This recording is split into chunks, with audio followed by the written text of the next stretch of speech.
I do want to share with you my experiences a little bit on the team and talk to you about what that has meant as a Sea Grant outreach specialist and some of the stakeholders that we have engaged with that have gotten to learn more about GoMRI research and the scientists and the science around oil spills. So I'm only want to say that I do belong to a team. I'm not going to go into a more detailed rendition of what our team is and who we are, only to give a wonderful shout out to my team members, all of which are supporting this event tonight. We have Steve Semp here and Tara Skelton, who are the bookends of this picture right here, but both of them based in Ocean Springs, Mississippi. You see me there right next to Steve. And then in the middle, going from left to right, I have Emily Mung Douglas in Louisiana. I have Monica Wilson, and she's with Florida Sea Grant in St. Pete. And then Danny Bailey is our newest team member, and she is based in Corpus Christi with Texas Sea Grant. So thank you all so much for helping me tonight. I am going to jump right into our video of our stakeholders. As an outreach team, we work a lot with different stakeholder groups, and those are the folks that actually need access to good information and science in order to make decisions about their jobs, about their livelihood, about the safety of their families. And in order to do that, that means we as a team have to find out not only who they are, but we have to talk to them and we have to ask them questions. We have to understand what their concerns are. And one of those groups of stakeholders that we've worked very closely with over the years are responders and the response community. So as I mentioned earlier in the program, the Sea Grant oil spill team has worked with the response community over the past several years, and I'm joined today by some of those responders. On the, I guess was on your left-hand side, is now retired Commander Carl Edmiston of the U.S. Coast Guard. He's the Chief of Emergency Management and Force Readiness here at Sector Mobile. Lieutenant JG Eric Passarelli is an active member of the emergency management staff at U.S. Sector Mobile, U.S. Coast Guard Sector Mobile. And Adam Davis down below is the Scientific Support Coordinator for NOAA's Emergency Response Division and the Scientific Support Team based at the Disaster Response Center in Mobile. Thank you for joining me today, gentlemen. So I wanted to start off by asking those of you that actually were around during Deepwater Horizon, where did you get scientific information about potential impacts of the spill or response strategies during the spill? Anyone want to jump in? Well, I'm going to let Adam answer that one. I was first notified of the spill. I was on a conference call with Coast Guard District 8 when the call came in from BP. It was interesting that they underreported the spill at the beginning, and then we had to go out and confirm how great the spill was. Then I immediately went into the liaison business and started briefing the counties on the potential impacts to their shoreline because of the vast amount of oil that was going to be arriving on the shores of Mississippi, Alabama, Florida. You know, I was a responder. I did, level A entries and handled materials, and we did a lot of hazmat work. We did a lot of inland oil spills, but we had never used dispersants because they're not allowed to be used in the inland zone. So, I guess what really stood out to me as new was working within a command that was primarily led by the FOSC, being the Coast Guard, as well as the science surrounding the movement of oil in the coastal zone, and then some of the removal techniques, especially with regards to dispersant. So now that we're 10 years after the spill and a lot of science has been conducted, Eric, I'd love to know, how much interaction do you actually have with any of the science? Where do you get information about maybe different response techniques, or maybe ways that you need to protect yourself, or ways that maybe you've interacted with some of the information that has come out of the Gulf of Mexico after Deepwater Horizon? So a lot of the knowledge has actually come from you and Sea Grant, and then some of the response techniques.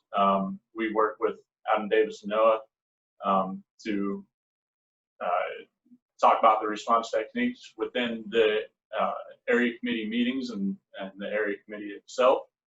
And then also the area contingency plan has a lot of that information in there as well. So those are the main tools. And then like workshops that we've done with Sea Grant. I think it was last year here in Mobile, and then the outreach program that we did in Bayou Battery for the local community there. That was really helpful as well. Within our group, we call our larger group the scientific support team. Alan Mearns and Nicole Rutherford have been sort of the leads on digesting a lot of the GoMRI science and synthesizing a lot of it.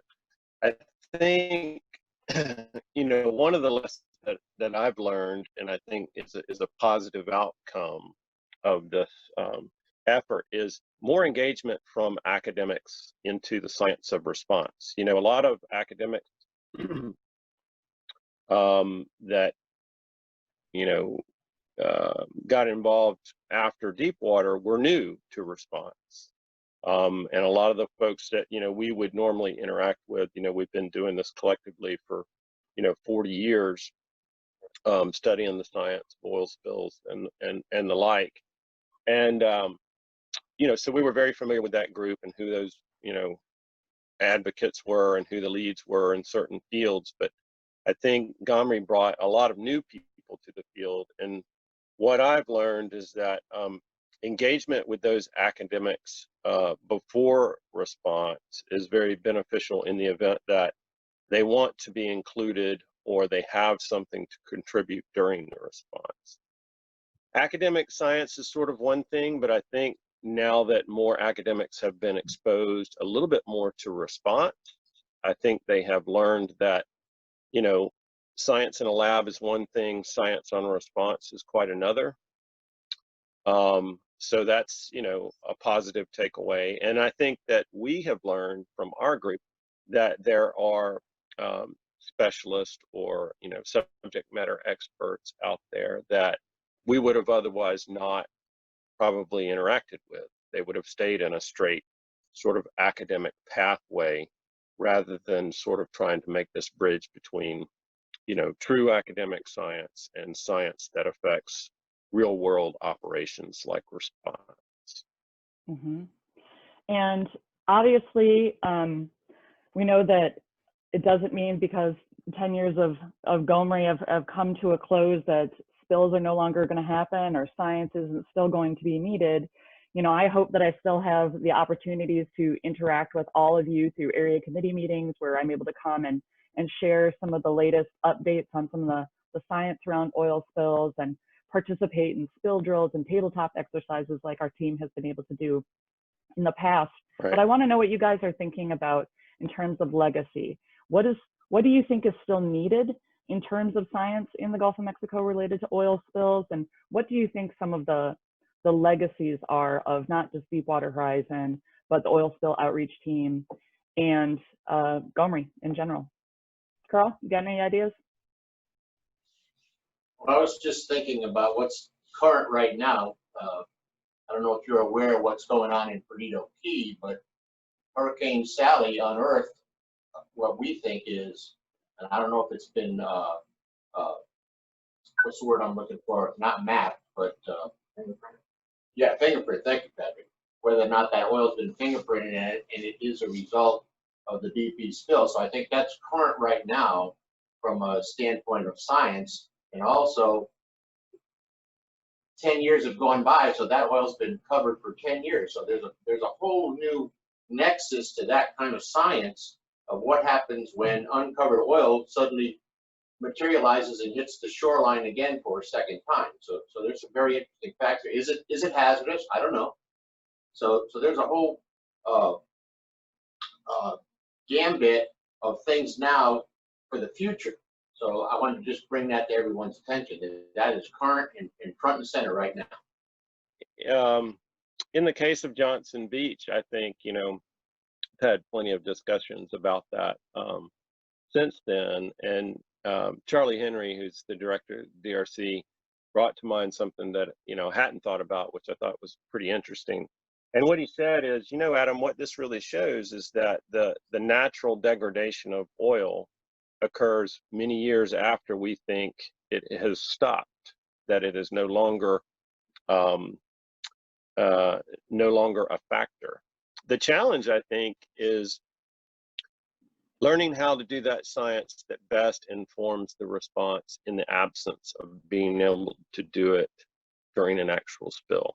You know, can you carry the theories and the experiments from the lab, you know, into the field and scale them up dramatically during a response? Those are the real challenges that I think lie ahead. But I would go back to this, you know, continued academic engagement through, you know, groups like yourselves and others, is that, you know, we're better prepared for that if we continue these relationships, if we continue to know, well, what does this person know about that? If we can continue to engage and have discussions about, well, what if this had been different, or what if, you know, this was tried? Those are the kind of things that I think will benefit us in the long run, because, you know, if we all go back to our silos of work and we wait for another large spill to happen, then those relationships will be stale. You know, the engagement will be more difficult. You know, all of those kinds of things I think are true. Mm-hmm. So thank you guys for joining me and doing this in advance of our meeting. So I know that you guys all have very busy schedules, but I'd like to know if you have any final thoughts or things that you want to say to our audience members today that are all tuning in to learn about GoMRI's role in Alabama. I'd like to know what the conclusion is after 10 years of research on whether 9500 would be used again, or exit would be used again on a large spill. So I can tell you that we have a number of different synthesis activities that are taking place. My team, in conjunction with the scientists out of GoMRI, synthesizing 10 years worth of research, and there was a core area that is being specifically dedicated towards the use of dispersants. And so stay tuned. Next year sometime you'll be seeing not only published papers coming out about that synthesized information, but our team will be pumping out one of our outreach publications, letting you guys know in simple and direct ways what the science tells us.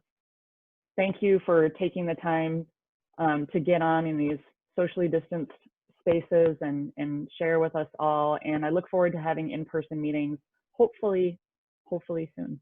I can speak for Erica and everybody else here that, number one, we appreciate you being a keynote speaker in our area committee. And number two, like you said, if we can get back in person, we want you to continue to support us by being one of our keynote speakers. Is that a done deal? That's a done deal. Okay. All right, thank you. Okay, I'll see you later. Bye, guys. All right, see you later. Take care.